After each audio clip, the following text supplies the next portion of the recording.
Within 3 weeks of starting junior high, I found myself at the bottom of my first trash can. Resisting didn't do anything but drag out the process, so eventually I learned not to fight the inevitable. Calm as a Hindu cow, I would be picked up and lowered, face first, into the first available bin. I usually stayed there for a moment until I heard the laughter subside, and then wiggle my way out. I was bright. Academically, I had grown rapidly throughout elementary school. My body had not. My puberty was traveling by mule upon the Oregon Trail, mending broken wagon wheels and fighting off dysentery, while my cohorts were flying puberty first class with unlimited nuts. This made me an easy target for young males eager to reach alpha status. Slowly, I came to loathe the classroom environment as well. I was in an unsafe system where the adults were oblivious to my reality. I never said anything, so how would they have known? But they still harbored and praised the very students that made my life a living nightmare. It was easier to fight the teachers than the bullies. Being a clown became my only form of participation. My work became mediocre, and I didn't do an ounce of homework.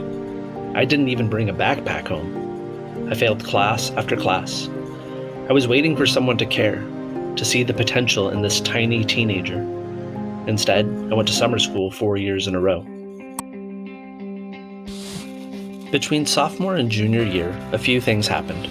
First, I overheard my best friend talking to his mom about college. I didn't realize this was something you had to plan for. Next, I worked with my dad over the summer as a mason's apprentice, mixing mortar, hauling cinder blocks, and bending rebar. I realized this was going to be my life if I didn't figure some things out.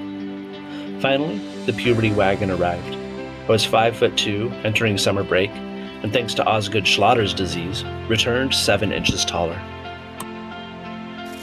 Still resentful that I had to figure this all out on my own, I defied authority any chance I could. I became obsessed with morality and ethics, and if you didn't behave in a way that I felt was beneficial to society, I let you know it. However, I was done screwing around with grades. I earned a 3.4 GPA that year, and no one really noticed or cared. Going into senior year, I asked to be placed in AP Poli-Sci, partly because I knew I could, and also maybe because of Tara Burgundy.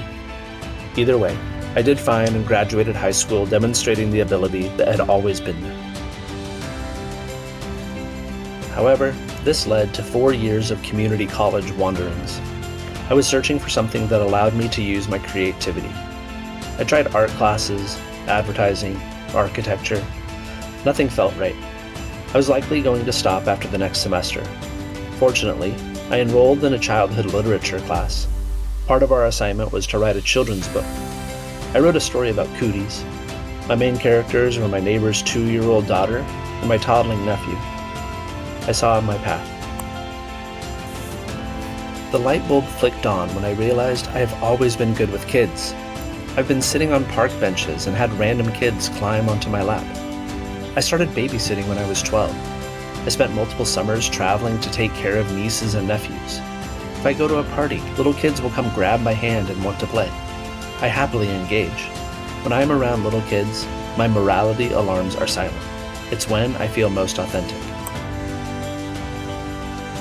I decided that I had a natural gift, and the best place for me to use it was back in the classroom, not junior high or high school. I was awful.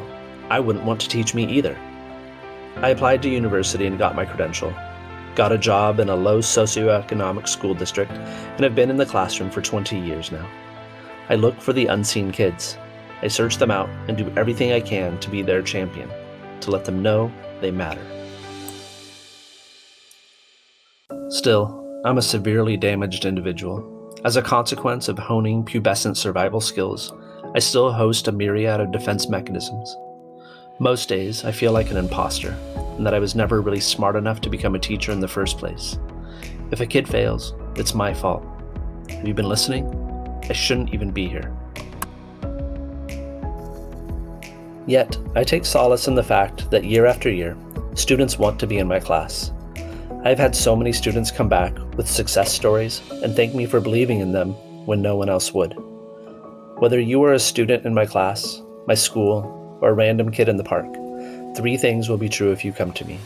You will be seen, you will be heard, you will be loved.